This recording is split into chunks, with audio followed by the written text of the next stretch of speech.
It's time now for Countywide, a special presentation of Yavapai Broadcasting News. Join Paul David and Brad Miller as they talk with our community's leaders, newsmakers, and people in the know. You'll hear about the hot topics that affect all our lives here in Yavapai County. And now, here's today's Countywide.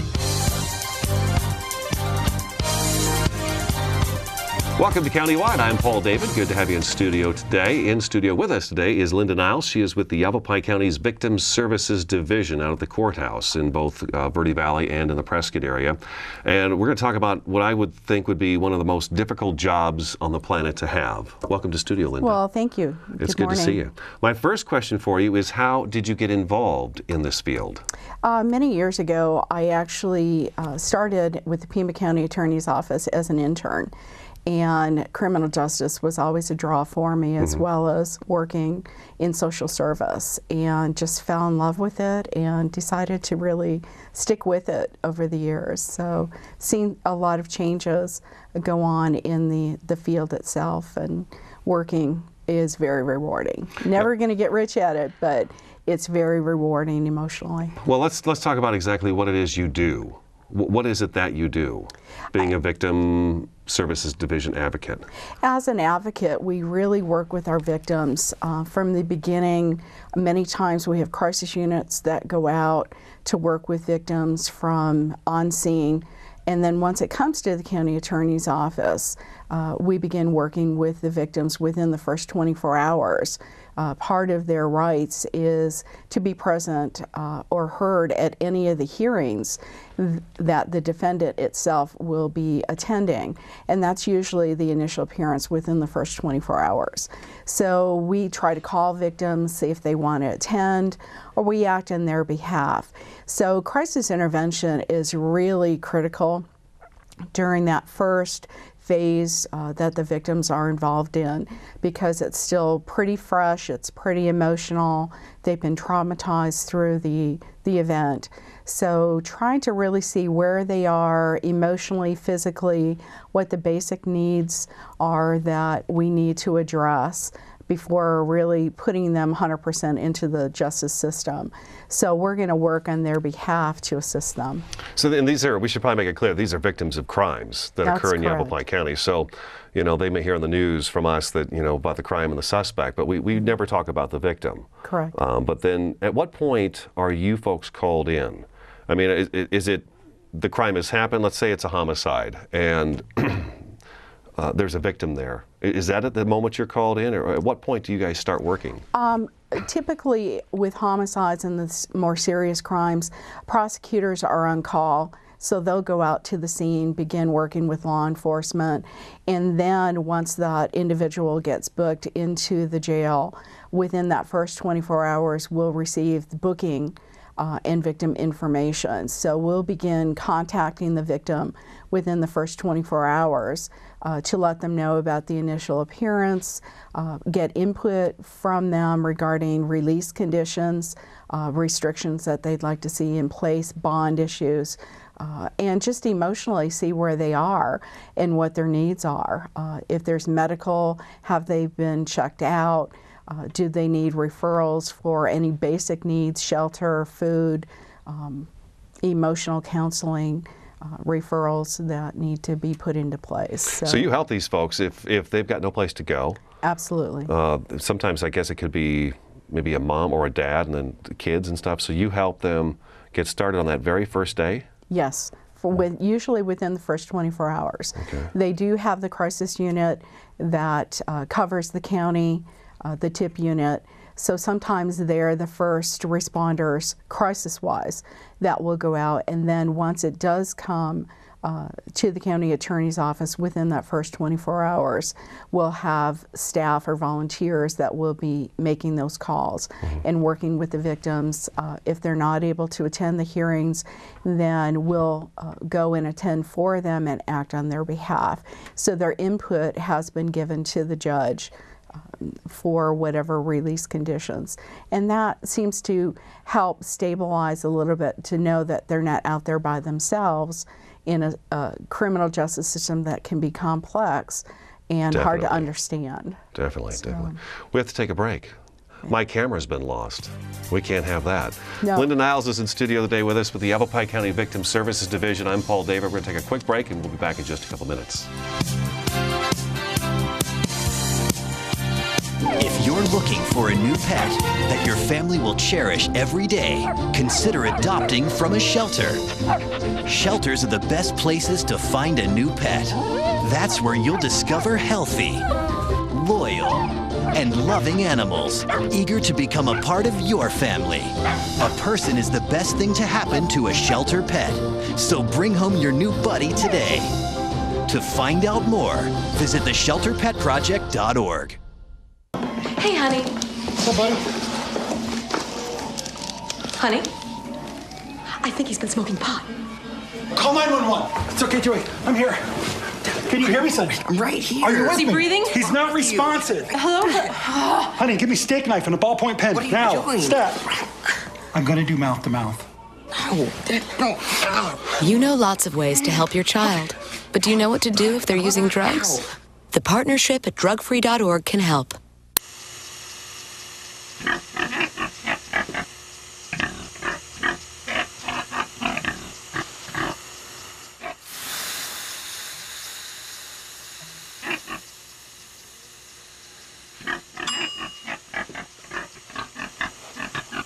Cook foods to the right temperature using a food thermometer. 3,000 Americans will die from food poisoning this year. Keep your family safer. Check your steps at foodsafety.gov. Hi, I'm Captain Larry Dawson with the Cottonwood Fire Department, here to talk to you about cooking safety in your home.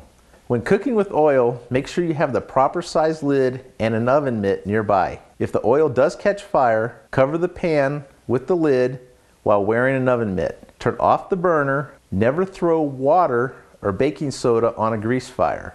Never leave an open flame unattended, and always have a working fire extinguisher nearby.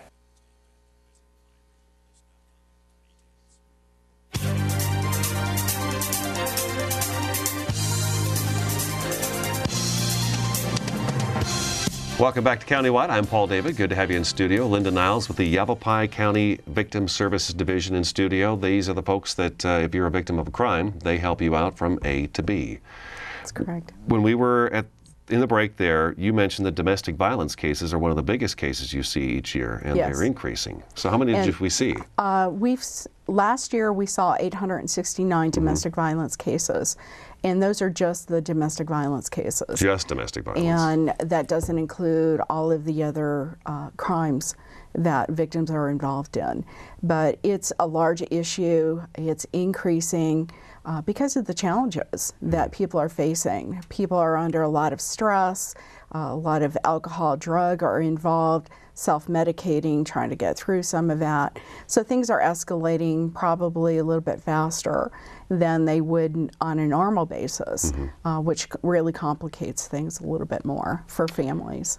How many of you are there dealing with both sides, you know, the entire county? It's the entire county that you're dealing with. How many? We have 14 advocates that work out of the county attorney's office. Most of us are based out of the Prescott office, and then we have advocates here on the Verde side as well. So between the 14 of us, we have specialties that we are involved with, and we work with the victims at that point. So we know that every aspect is going to be covered in that particular phase of the case. So it's a benefit to the victim because there's different folks that will deal with them along the way that specialized in that particular area. So all of the needs are going to be met to help them process through the entire case from the initial appearance through sentencing. And some of the felony cases can go on for a long period of time, and that adds stress to the victims when they have to prolong the sentencing piece of it to come to closure. Now, I find that some part of it I find kind of unusual that, you know, let's say, what is your specialty right now? My specialty is working with the misdemeanor courts. I oversee the 5 justice courts within the county. So I work with victim cases, all types of victim cases in the 5 justice courts. So what are some of the benefits to, let's say I come and see you, and let's say my case lasts a year. I'm a victim of a case and it lasts a year. I've got you and you know everything from start to finish, as opposed to the way I guess the Yavapai County does it, where, okay, I'm going to see, say, you for a month, and then I'll see this next person for 3 months and this next person for 3 months. What's the benefits of spreading it out like that? Well, I think the benefit is we have our staff and volunteers that will work with victims in the initial appearance, regardless if it's misdemeanor or felony. And once that phase is complete, then it will either go to a misdemeanor advocate like myself that will work with that particular victim all the way through sentencing on misdemeanors, because it's a shorter turnaround time. If it's a felony case, then the next phase will be an early disposition court, which is more of a predisposition to see if they can resolve the case early on. So there's advocates that will work in that phase to help with that initial process. And then if it continues, then we have a felony advocate that is assigned to the victim that will stay with them for the duration up until the sentencing.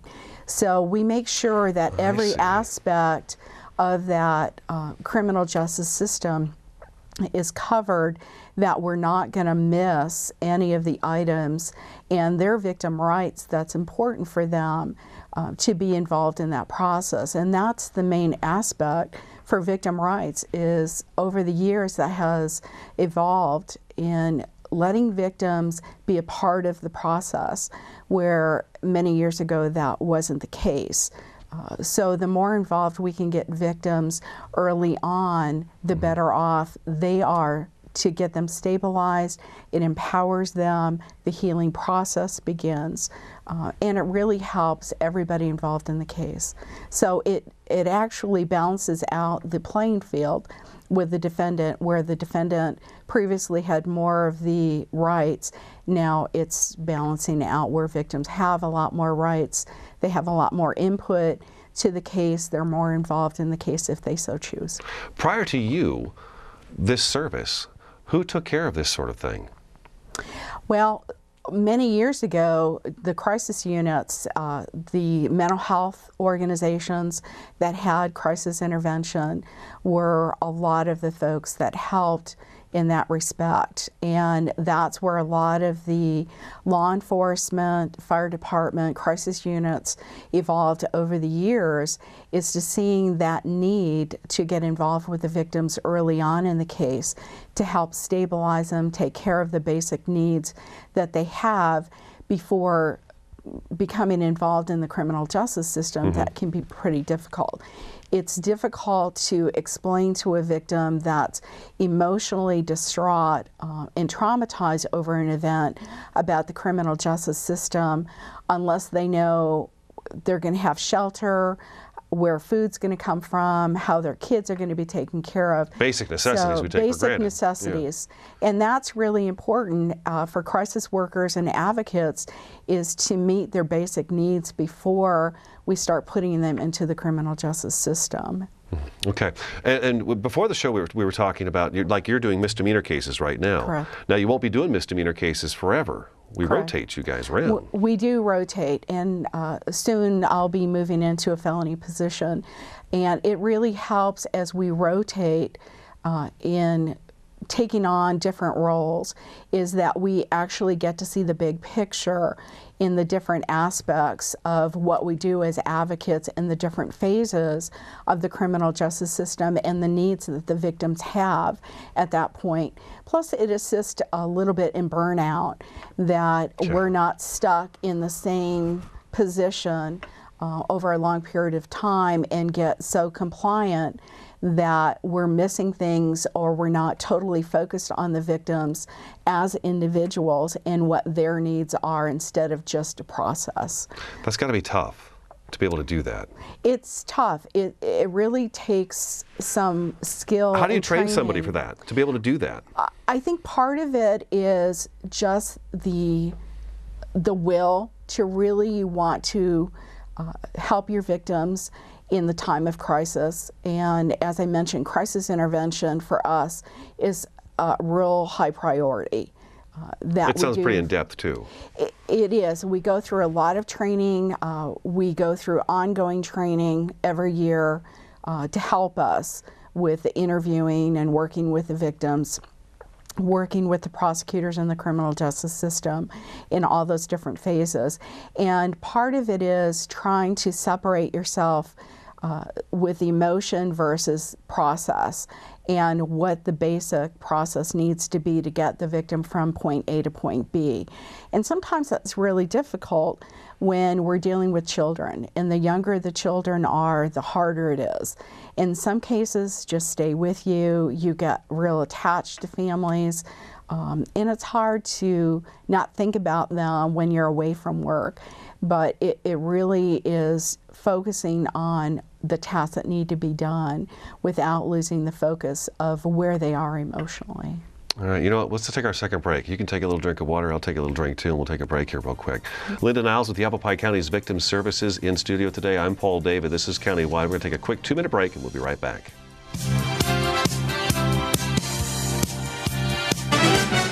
Now, some action from the courts. Billie Jean King renewing her rivalry with Arthritis. First set, furious volley, and right to the net for a winner. Beautiful forehand there. Arthritis, stunned. And here, match point. Billie Jean with the ace, taking it in straight sets. Afterwards, a jubilant Billie Jean King. Tennis is a weapon for me with arthritis. There's nothing like it for me to hit a ball, run to the ball, anytime, any court. I'm ready. Let's go. What's your weapon against arthritis? Find out at fightarthritispain.org. Packers. Viking. Packers. Viking. Viking. Red state. Blue state. Vegan. Carnivore. We come from different places. Uptown. Downtown. Optimist. We come to different conclusions. Half empty. Half full. But when we live united, we create real, lasting change in the building blocks of life. The education, income, and health of our communities, our families, united. even the person next to us. Live united. Real change won't happen without you. So give, advocate, volunteer, live united. Sign up at liveunited.org.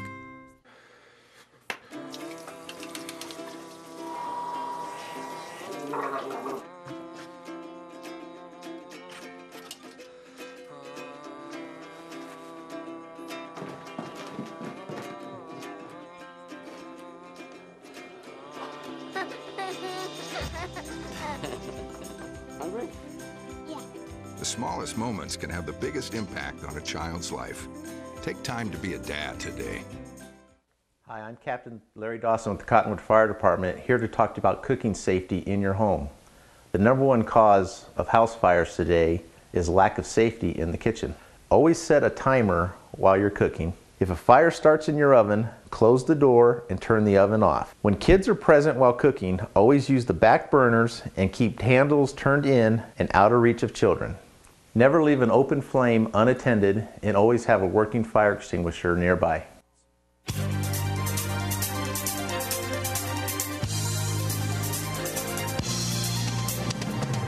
Welcome back to Countywide. I'm Paul David. Good to have you in studio. We've got about 5 minutes left in the program. Linda Niles with Yavapai County's Victim Services Division in studio. They help the victims from start to finish in the legal process. And not just the legal process either. I mean, sometimes you're setting up shelter for these folks, Correct. finding food, clothing, and all that stuff. Because a lot of the domestic violence cases, it's like they're all taken out at once and boom, you get the clothes on your back. Kind of like having a fire in your house. You can't get back there right away. A big question for you, from me, and this one popped into my head when I knew I was going to interview today, is how, and you've been doing this 25 years, how do you manage to keep your sanity? To deal with these victims day in and day, like right now you're in misdemeanor cases, and I want to say misdemeanor, it's not that big of a deal, which of course to the victim it is a very big deal. Right. But some of the cases get to be so extreme and so huge. How do you deal with these cases each day and then go home and be a pleasant person? Well, I think it's real difficult sometimes because you do get attached to some of your families because you get so involved with them, particularly when there's children involved. So to separate yourself sometimes is pretty difficult.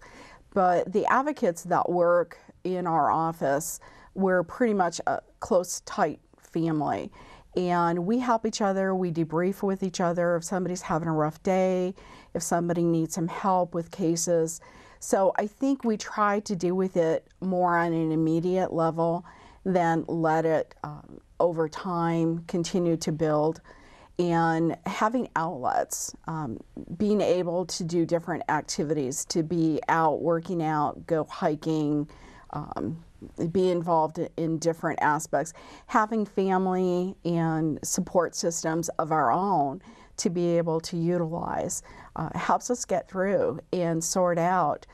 We have a term in our office when someone is tornadoing, somebody's too involved with the process, and we're all able to recognize when somebody gets too involved, too emotional, that we're going to jump in to help each other, to help sort things out and put focus where it needs to be, so we're not in the middle of it and not being able to help our victims. So having outlets is real important for us. And the reason to bring this up is because we are going to turn about the intern and volunteer program that you have. Right. Now, is there ever a time, have there been cases, and I imagine there probably have been, this may be a silly question, where somebody is so involved in the case that you're like, you know what, we're going to have to just pull you out and put somebody else in place? It's rare that that happens, but sometimes with the number of victims that may be involved in a case, we'll have more than one advocate working together, and that helps the checks and balances. But certainly we have our volunteers and our interns that come in to try to help in every aspect. So they pinch hit not only conducting the initial appearances, but they help the regular advocates in either the misdemeanor or the felony cases, assist with the additional victims if they can't be in two places at once.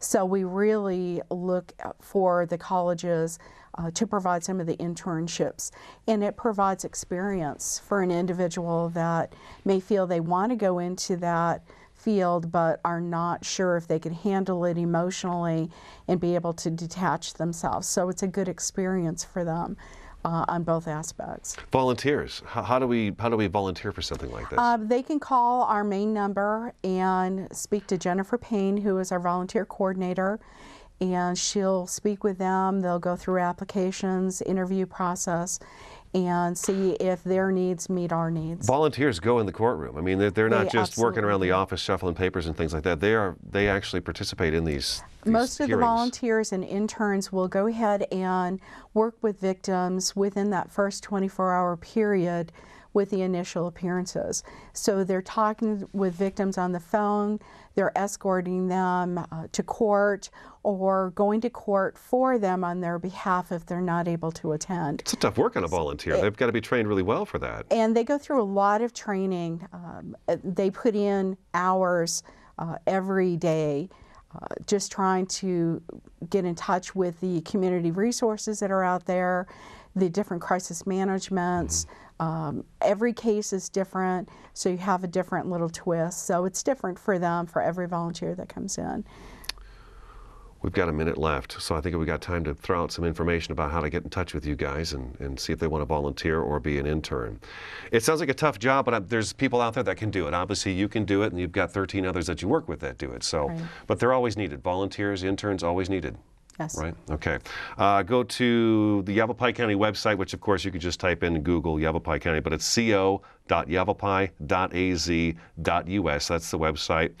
In the Quad City area, 771-3485. In the Verde Valley, if you dial 639-8100, that's the county's main line. They can put you through Verde Valley or Prescott side of the mount, doesn't matter. So 639-8100, 771-3485. Those are the two phone numbers you want. Website is co.yavapai.az.us. Linda, thank you so much for coming in. Well, thank you for having me. Stellar job. I'm Paul David. That's today's Countywide. We'll talk to you again next week.